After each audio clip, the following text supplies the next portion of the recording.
প্রিয় দর্শক, যেহেতু আপনি এই ভিডিওতে টাচ করে ফেলেছেন, এর মানে আমি মনে করছি হয়তো আপনি একজন কন্টেন্ট ক্রিয়েটর অথবা ফটোগ্রাফার, হয়তোবা আপনি নতুন কন্টেন্ট ক্রিয়েটর, ভাবছেন যে আপনি একটা ক্যামেরা কিনবেন। এখন প্রশ্ন হচ্ছে ডিএসএলআর ক্যামেরা কিনবেন নাকি মিররলেস ক্যামেরা কিনবেন। সো এটা নিয়ে আপনি দ্বিধাদ্বন্দ্বে রয়েছেন।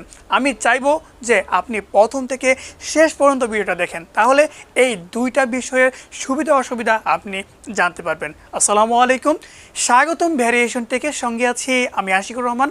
প্রিয় দর্শক, আপনি যদি আমাদের চ্যানেল নতুন দর্শক হয়ে থাকেন তাহলে অবশ্যই আপনি আমাদের চ্যানেলটা অবশ্যই সাবস্ক্রাইব করে পায়ে থাকবেন। প্রিয় দর্শক, ক্যানন, সোনি, নিকন এই সকল ক্যামেরার ব্র্যান্ডগুলো কিন্তু আপনার ডিএসএলআর ক্যামেরাকে বাদ দিয়ে তারা কিন্তু মিররলেস ক্যামেরার ওপর জোর দিচ্ছে।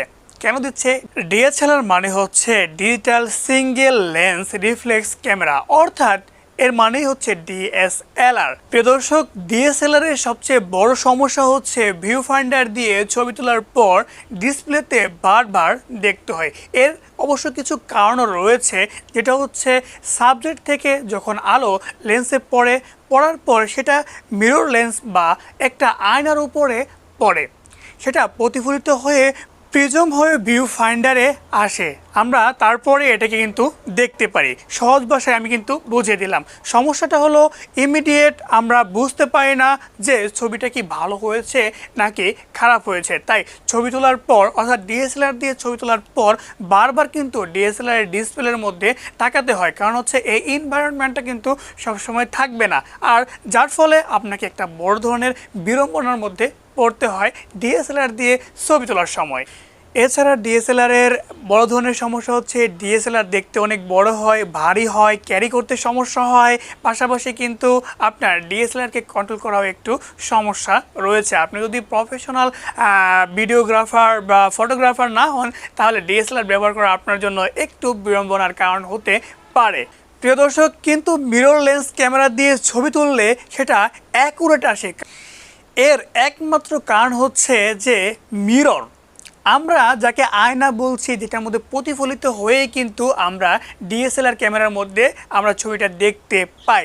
সো এটা কিন্তু মিররলেস ক্যামেরার মধ্যে থাকে না, যার কারণে সাবজেক্ট থেকে যে আলো আসে সেটা মিররলেন্সে না পড়ে সরাসরি চলে যায় সেন্সরে, এবং এরপরে প্রসেসিং হয়ে ডিসপ্লে বা ইলেকট্রনিক্স যে ভিউ ফাইন্ডারটা রয়েছে সেটার মধ্যে আমরা কিন্তু এটা দেখতে পারি। আর ভিউ ফাইন্ডারের মধ্যে আমরা এতটাই স্পষ্ট দেখতে পারি যে আসলে মূলত ছবি তোলার পরে যেমনটা দেখা যায়, যার কারণে কিন্তু দেখে ছবি তোলা হয়, আর এর মাধ্যমে কিন্তু আপনি একটা অ্যাকুরেট সুন্দর ছবি আপনি পাচ্ছেন।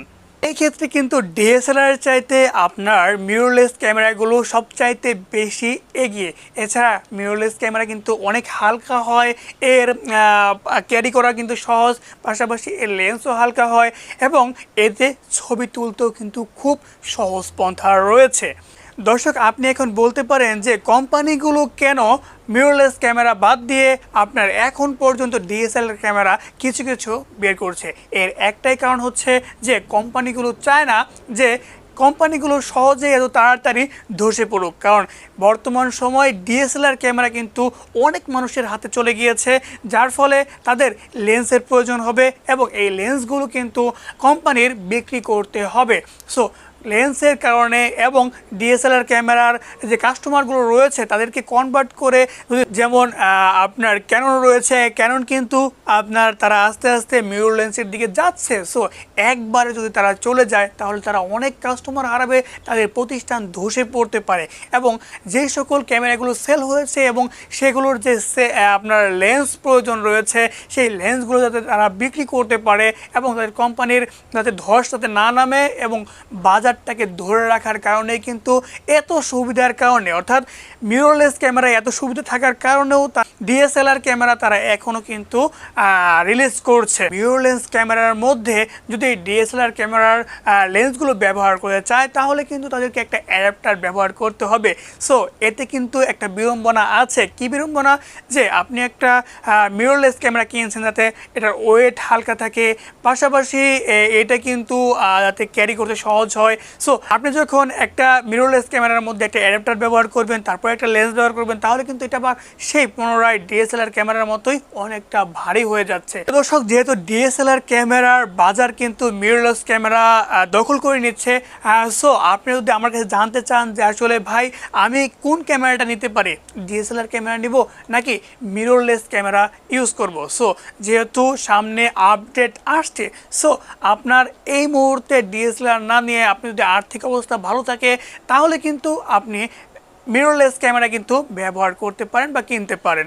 সো আপনার এখন হয়তো বা আর্থিক অবস্থা ভালো নয়, আপনি আস্তে আস্তে পরবর্তীতে কিন্তু একটা সময় ডিএসএলআর ক্যামেরা বিক্রি করে সেই দিকেই কিন্তু ধাবিত হবেন। সো পরে যেহেতু যে জিনিসটা চাচ্ছেন সেই জিনিসটা আপনি আগেই নিতে পারেন। প্রিয় দর্শক, ছোট্ট একটা ভিডিও, অনেকেই জানে না, অনেকেই এই বিষয়গুলো বোঝে না, যার জন্য কিন্তু আজকে ভিডিওটা দেওয়া।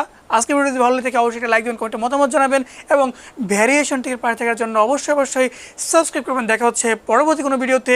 সে পর্যন্ত সকলে সুস্থ থাকবেন, ভালো থাকবেন, সেই প্রত্যাশায় আজকে ভিডিও শেষ করছি। আসসালামু আলাইকুম।